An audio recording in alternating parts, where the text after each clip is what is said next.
আমরা আজকে সূরাতুল মুলক থেকে কথা শুনবো। মুলক সূরার নাম কি? এই সূরার অনেক ফজিলত আছে। এই সূরা রাত্রিবেলা যারা তেলাওয়াত করবে তাদের কবরের আযাব হবে না।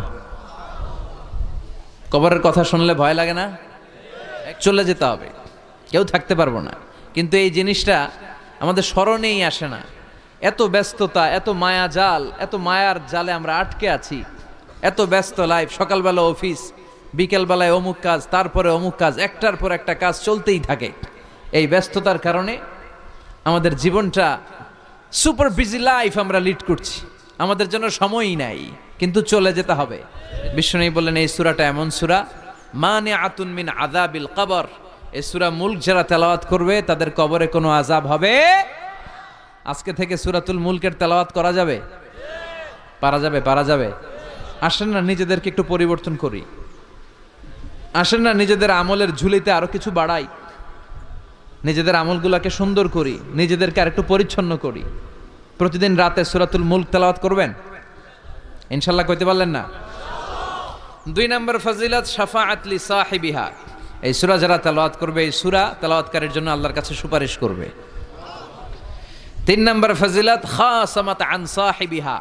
এই সূরাটা কিয়ামতের দিন এই সূরার তেলাওয়াতকারীর পক্ষে আল্লাহর সাথে তর্ক করবে, ডিবেট করবে। কতক্ষণ? হাত্তা আদখালাহুল্লাহুল জান্নাহ, যতক্ষণ না আল্লাহ তাআলা এই লোকটাকে জান্নাতি বলে ঘোষণা না দেয়।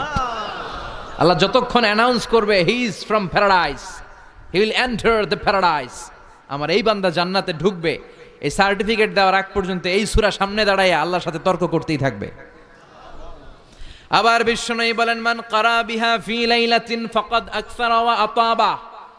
রাত্রি বেলায় যেই ব্যক্তি এই সূরাটা তেলাওয়াত করবে তার রাত্রিটারে বরকতময় করে দিবে কে?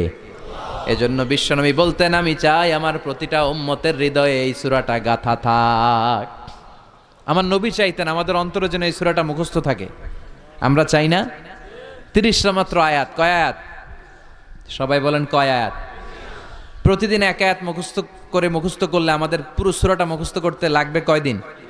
30 দিন। 1 মাসের চেষ্টা এই সূরাটা মুখস্থ করা যাবে না? দেবিদ্দারের ভাইয়েরা করা যাবে? আওয়াজ করে পড়েন ইনশাআল্লাহ।